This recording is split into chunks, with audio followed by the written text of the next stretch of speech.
મહામહોત્સવની અંદર અમારા સૌ માટે પરમ સૌભાગ્યનો દિવસ છે। આ મંચના માધ્યમથી સમગ્ર દેશના અહીં ઘાસીદાસજી મહારાજનું ખૂબ મોટું પૂર્વોત્તરના રાજ્યોમાં ત્યાંથી યુનિવર્સિટીમાંથી આવેલા આપણા પ્રોફેસર છે અને એટલે મારે કહેવું પડે કે દેશના ચારે ખૂણામાં જે રીતે ભગવાન આદિ શંકરાચાર્યજીએ જે મઠોની સ્થાપના કરી હતી એવી રીતે આ ભારત દેશના ચારે ખૂણામાં ઠેર ઠેર આ દલિત સમુદાય અનુસૂચિત વર્ગના સંતોના બેસણા છે અને મારે આ પ્રસંગે વિશેષ વાતો નથી કરવી, પણ મને એક પ્રસંગ તો ચોક્કસ યાદ આવે છે જે मारे आ मंच पर कहवो है। परम पूज्य संघ चालक जी जब हमारे बीच में यहाँ उपस्थित है तो मैं कहना चाहूँगा, कदाचित कभी इस विषय पर मेरी आपसे बात नहीं हुई है, मगर आज जब धार्मिक मंच है, यह समरसता का अभिगम के साथ में रखा हुआ कार्यक्रम है, तो मैं कहना चाहूँगा इस मंच के माध्यम से, यहाँ गुजरात में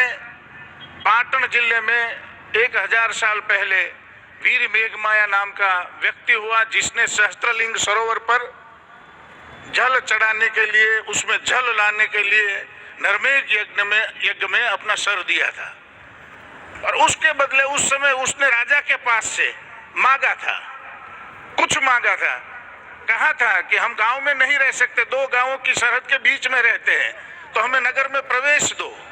राजा ने कहा यस, हाँ मंजूर करते हैं। दूसरा मांगा था कि मुझे अपने पितरों का तर्पण करना है, तो तर्पण के लिए मुझे तुलसी पीपल की पूजा का अधिकार दो। तीसरा वचन मांगा उसने कि मुझे आप हिंदुओं में संस्कार है 16, उसका संस्कार दो।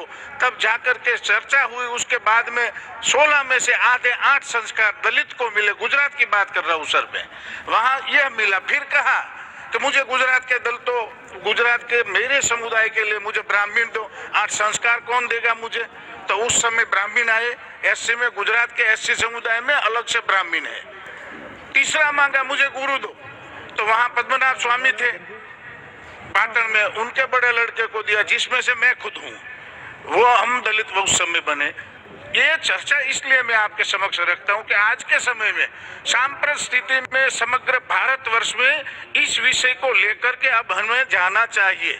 ये धार्मिक मंच है और धार्मिक मंच के सनातन धर्म की रक्षा का मंच है, तो हम सब जैसे हमें इस अवसर पर हमको अवसर मिलता है, तो मैं तो खुले मन से ये कहना चाहूँगा कि अगर हम इस संदेश को जो महावीर मेघमाया ने दिया है, उस संदेश को हम भारतवर्ष में हम लगाए, इस विचार को चलाएंगे, तो मेरे ख्याल से अपने समाज को एक रस होने में अब कहीं समय और नहीं लगेगा, ऐसा मुझे पूरे विश्वास के साथ में मेरी अभिव्यक्ति करता हूँ। और आज के दिन आज जे पूज्य प्रमुख स्वामी महाराज नो शताब्दी महोत्सव है, एमा मारे आववानुं थयुं।